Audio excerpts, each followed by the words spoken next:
جو تواڈے کو بن پاندا ہو کر لو، اپنے منافق بھی کٹھے ہو جاؤ تے باہروں بھی بلا لو، لبیک دا نعرہ تواڈے پیو کو بھی نہیں ڈکیا جانا۔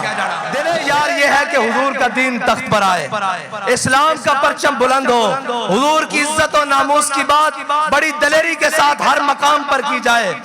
اور میں یہ کہتا ہوں کہ لبیک کا راستہ روکنے میں جتنی تم نے زور لگایا ہے نا، کاش اتنا زور کہیں کشمیر آزاد کرنے کے لیے لگا لیا ہوتا، بلکہ اس سے 10% بھی زور اگر تم نے کشمیر آزاد کروانے کے لیے لگایا ہوتا تو آج کشمیر ہندوؤں کے تسلط میں نہ ہوتا۔ لیکن یہ یاد رکھنا، جو تواڈے کول ہوندا ہو کر لو، جو تواڈے کو بن پاندا ہو کر لو، اپنے منافق بھی کٹھے ہو جاؤ تے باہروں بھی بلا لو، لبیک دا نعرہ تواڈے پیو کو بھی نہیں ڈکیا جانا۔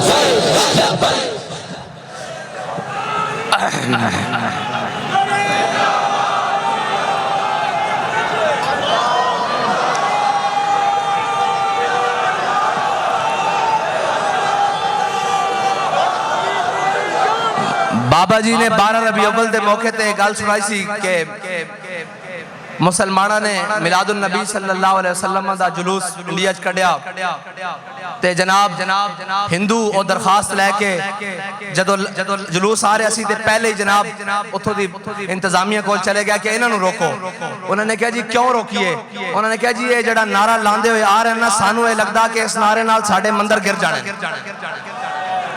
تے بابا کفر سمجھدا کہ اے ظاہری طور تے انہاں کول کوئی ہتھیار نہیں، کچھ نہیں، لیکن وہ اس نعرے نو دبان واسطے اپنا پورا زور لائے گا، اور اس نعرے نو دبان واسطے وہ ہر جگہ اپنے بھی اندروں منافق تیار کرے گا کہ جی یہ نعرہ کہاں لگا ہوا ہے، یہ نعرہ لگانا ضروری ہے۔ میں کہا جناب دسو پھر کیڑا نعرہ لانا ضروری؟ تہاڈا نعرہ لانا ضروری؟ تہاڈے پیو دا نعرہ لانا ضروری؟ کس دا نعرہ لانا ضروری؟ نعرہ صرف حضور دا لگے گا۔